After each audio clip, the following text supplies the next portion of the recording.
We have right on from DC. Go ahead with your question. You're live on the air. Yes. Hi, Rabbi. I hope you can hear me well. The volume on my side is very loud. But I found out about your show when a coworker told me, "Hey, check out Tovia Singer," and I just think your Tovia that's terrific. And we need to know more about Jews like you, Jews like me, who have actually read the New Testament, because unfortunately most of my Jewish friends have not read the New Testament. And just like the title of this show, when you read it, I just can't see why people would worship this Jesus guy. Even that last caller, I kind of wish he had gotten to his other points, because I want to hear the whole argument, and then I think you could easily have shut him down. But a few things I've heard on this show that I want to ask about. Jesus says that man was not created for the Sabbath's created for man, so the Son of Man is Lord of the Sabbath. I'm told that's in the Tanakh or the Talmud somewhere. I don't think it is. I know that Yoma 85b talks about it. Exodus 31, 13, 14, and 16 are mentioned, but it doesn't mention verse 15. So I really feel that Jesus is contradicting Moses there. I've also heard you mention that it's not what goes into your mouth that makes you unclean, but it's what comes out of your mouth that makes you unclean. Jesus said that. I feel that's a total contradiction of the kosher laws as written by Moses. So this is very interesting. You brought up two passages in Mark, and they're both very intriguing. Very intriguing. So the first passage you brought up appears in the Christian Bible. We'll just use the chronologically the oldest of the Gospels, the book of Mark, and it appears at the end of chapter 2.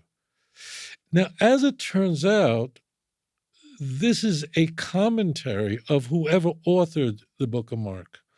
What happens is that we have a little story going on where Jesus and his followers are picking grain on the Sabbath day. And of course, here comes the Jews. The Pharisees show up and they say, "What are you doing? You're not allowed to pick grain on Shabbos. It's forbidden."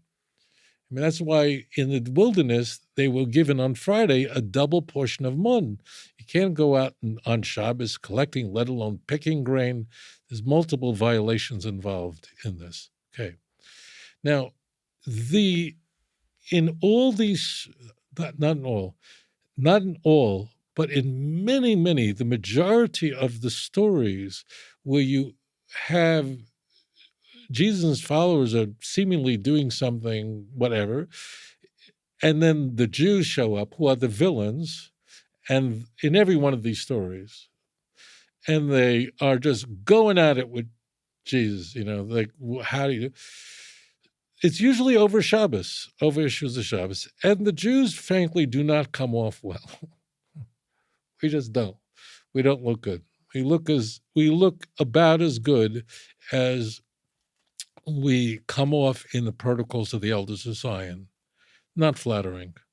So now it's interesting that Jesus responds, and he says, using a reasonable response, meaning he says, isn't it true that when King David was on the run, and he was on the run, and he was so hungry, so you could violate the Shabbos for the purpose of saving life.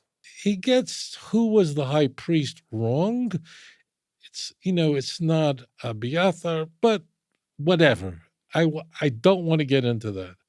But he then says, isn't it true that during the days when David HaMelech was on the run, he was starving to death, he had nothing, he ate from sacred bread, which ordinarily only a priest can eat from.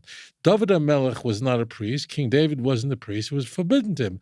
However, when life is in danger, you're allowed to.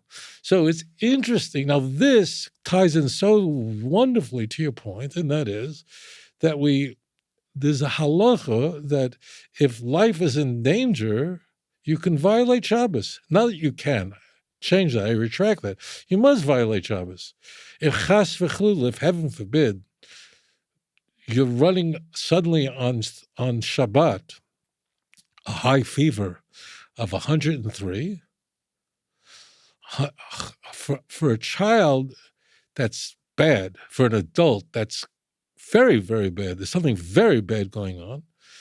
You don't say, but I'm so frum, I'm going to say, no, you have to get in your car and drive to the emergency room on Shabbos. You don't say, you're not allowed to. That's oral Torah, that saving life overrides Shabbos. Only 3 sins that one should rather die than violate.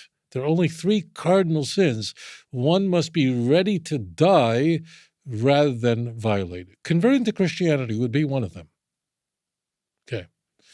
So actually, and this is very interesting, it's also counterintuitive. Very frequently, Jesus, now did this conversation ever happen? I don't believe that. I can't say I could prove it didn't happen, but I want to say, let's just say the conversation did happen. There was such a conversation. Fine. I want to grant that because I want to make the point. So the argument Jesus is giving, his answer, his response actually is quite orthodox. He's using a rabbinic injunction and he's using the oral Torah.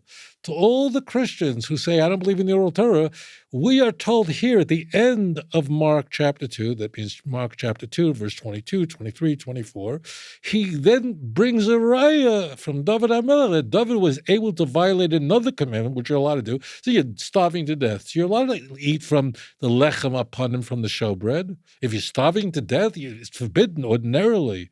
So the story goes that Jesus says, what? If David HaMelech was able to do what was forbidden because his life was in danger, so therefore the disciples could do what ordinarily is forbidden. It should have stopped there. And I am sure that whatever source Mark quoted from, an earlier gospel that does not survive, that's where it really ended. But then Mark interpolated an antinomian passage, and Jesus is not talking there, the narrator is speaking there. So the Son of Man is even Lord over the Sabbath. Now, there's been 100 commentaries by Christian New Testament scholars. What exactly does this mean? And there's some people who have cute answers, but conventionally, the way Christians have understood that odd passage is that Jesus is the Lord of the Sabbath, and therefore, if you have Jesus, you don't need to keep the Sabbath anymore. So therefore, if you understand the story to mean that Jesus is saying, look, it's true. You're not allowed to pick grain on the Sabbath. You're not allowed to collect food on the Shabbos. It's forbidden. It's in the Torah directly. But there is an oral Torah that tells us you can, and therefore they're allowed to do it. Bing. So you can interpret that and yes, you would have sources for it. Why sources for it? It's not but this idea that the Son of Man is Lord over the Shabbos. What does that mean? See, that statement is completely whacked. It just completely whacked out. Now, I know there are some Christian scholars that do a sort of a play on words in Aramaic. I don't buy it.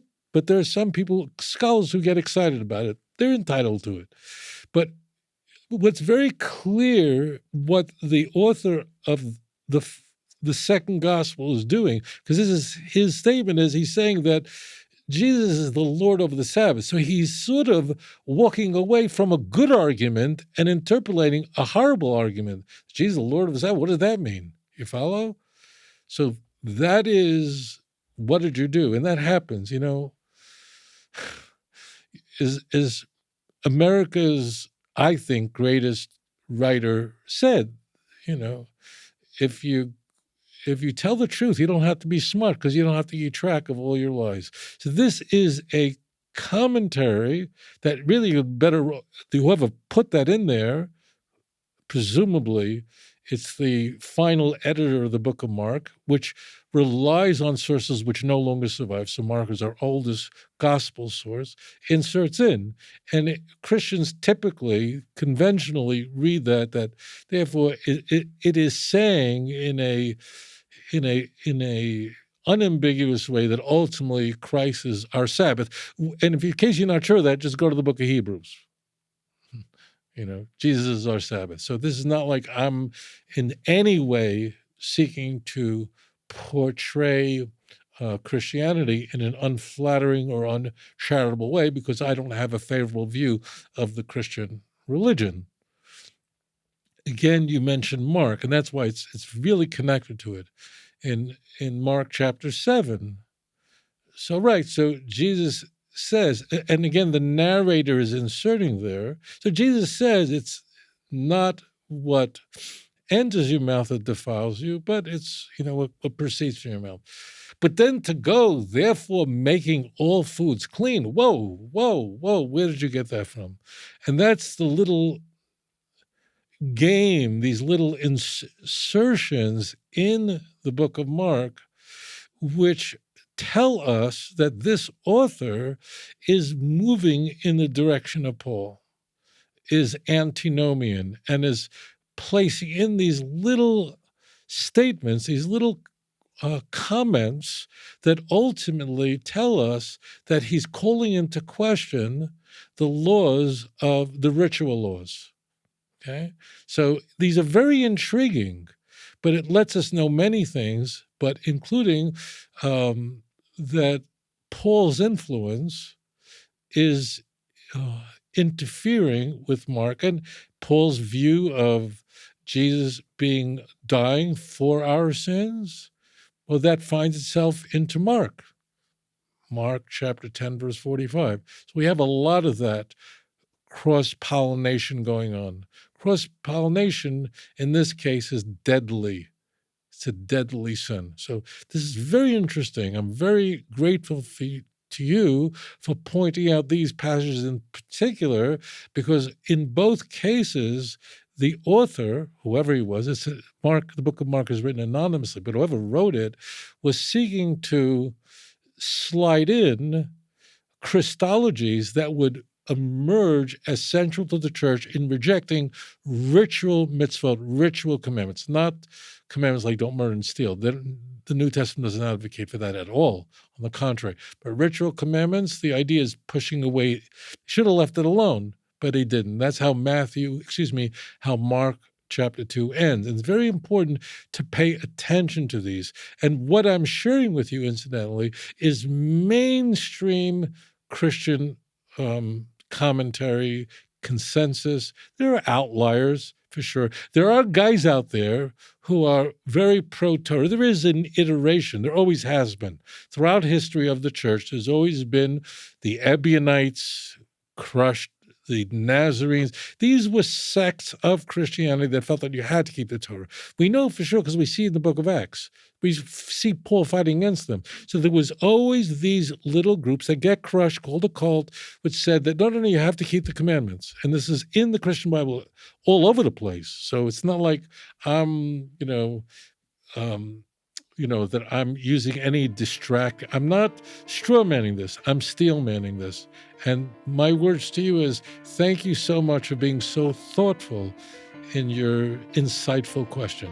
Shalom. If you enjoyed this program, please like and subscribe. אדון עולם אשר מלך בטרם כל יציר נברא לעת נעשה בחפצו כל